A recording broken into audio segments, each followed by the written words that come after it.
put up there and everything else, Adobe came out and actually said, this is okay, we know about this, we accept this security risk. Not only do we accept it, we warn developers of it. They've got a little blurb, as a matter of fact, it was quoted on the previous slide, enabling a cross-domain.xml file may expose your site to attack, right?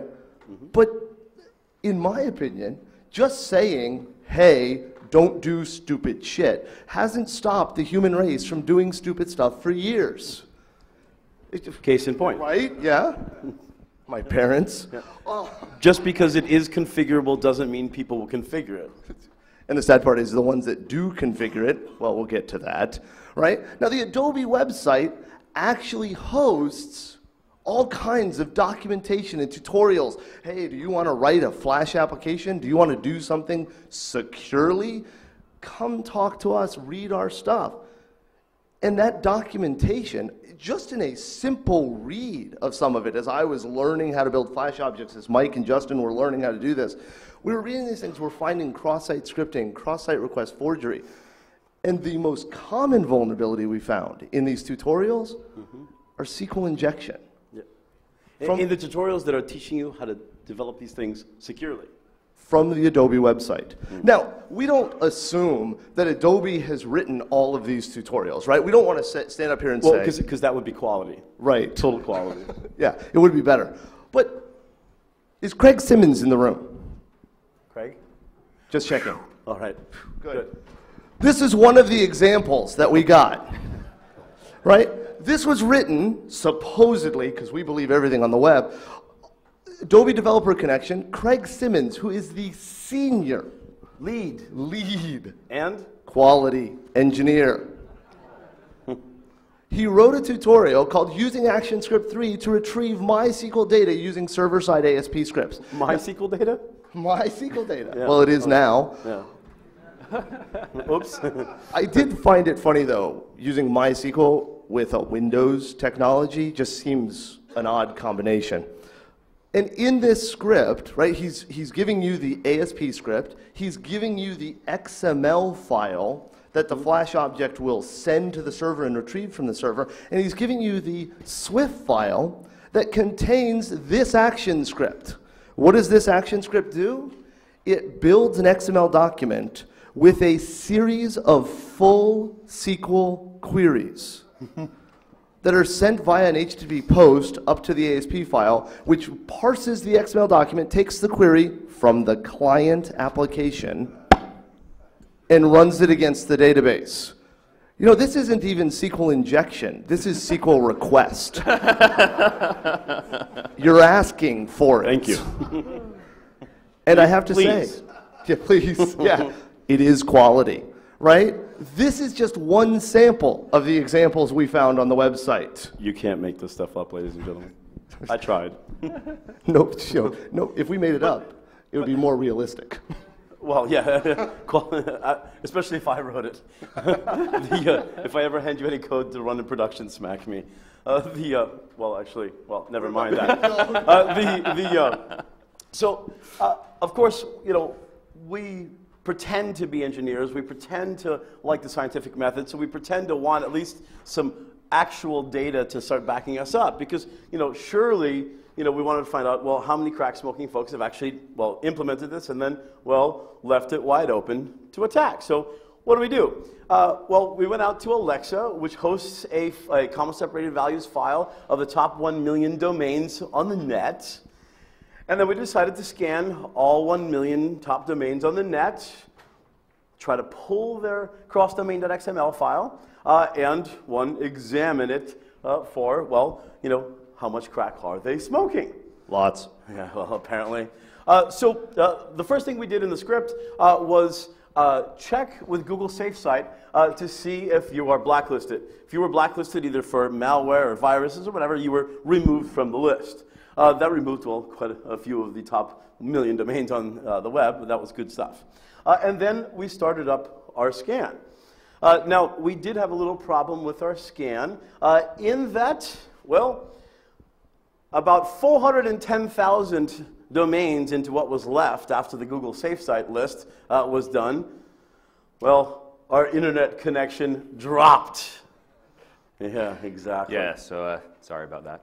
Yeah, yeah. Is that my No, no. Is that my Fi device you're using? Nope. Nope, Comcast for the win. Woohoo! All right. And we pulled the cross-domain.xml file, parsed it to examine what crack were they smoking, right? So the results from the scan, of the 410,000 sites scanned for the cross-domain.xml file, 39,990 actually had it. So either they implemented Flash or Silverlight, and whether they had it still or just left the cross-domain.xml file on there, didn't really matter to us. Of the 39,990 sites hosting a cross-domain.xml file, 15,104 allow any site on the internet to pull data from their site. Awesome. Nice. Yeah, quality. That's a lot of crack. That's a lot of crack. And on top of that, 2,156 of them allow full header control on that manipulation. So, yeah. Thank you very much. Boneheads for the win. Quality. On top of that, in parsing the cross-domain.xml file, we noticed that, well, people put lots of interesting information in the cross-domain.xml file so that they can tell which sites, including internally, can pull information from their site. So 47 of them expose their intranets. 515 of them allow pulling from localhost. Now, the people pulling from localhost just goes back to prove how great the Adobe documentation is. Because since Flash by default allows same origin, and that would mean that the Swift file had to come from localhost to pull there, they don't need to include that in the cross-domain. Yep. You're right, docs are enough. Yeah. And 843 of them expose their internal IP address schema, right?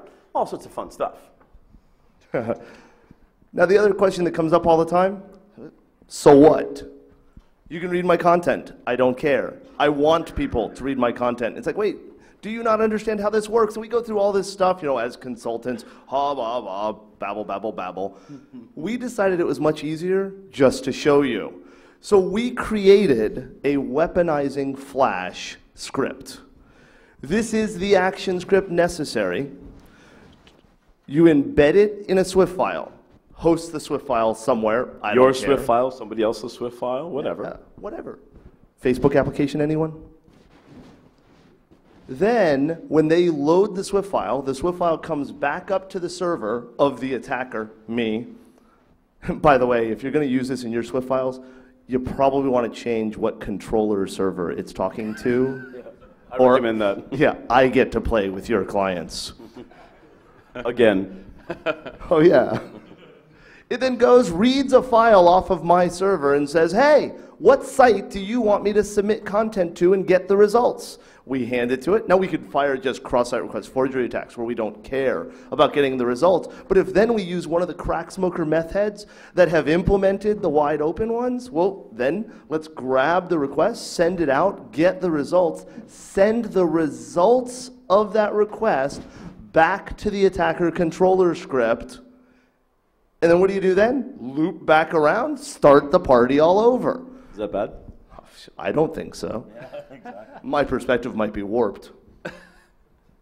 That means we can remotely control this Swift file.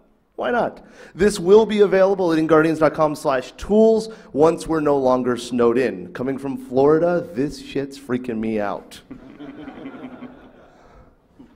He's allergic to snow. As I found out last night when Bob threw me into a snowdrift. Over and over again. You should have seen his sad snow angel. So Flash is not the only application that we have that's providing us wonderful, wonderful features. We also have a great, great application that we all know and love, both from a penetration testing perspective as well as from a user perspective, called Firefox. This is not Project Aurora. So Firefox provides multiple different add-ins. Okay? Some of those add-ins give you lots of fun things to do, like keep track of how long your browser is running. How long have I been surfing porn? I know I started on Tuesday morning, but... and what about being able to find somebody's website and shoot it up? Have competition, see how fast you can destroy the content on the website via this wonderful little extension. Well, I have some domains for that.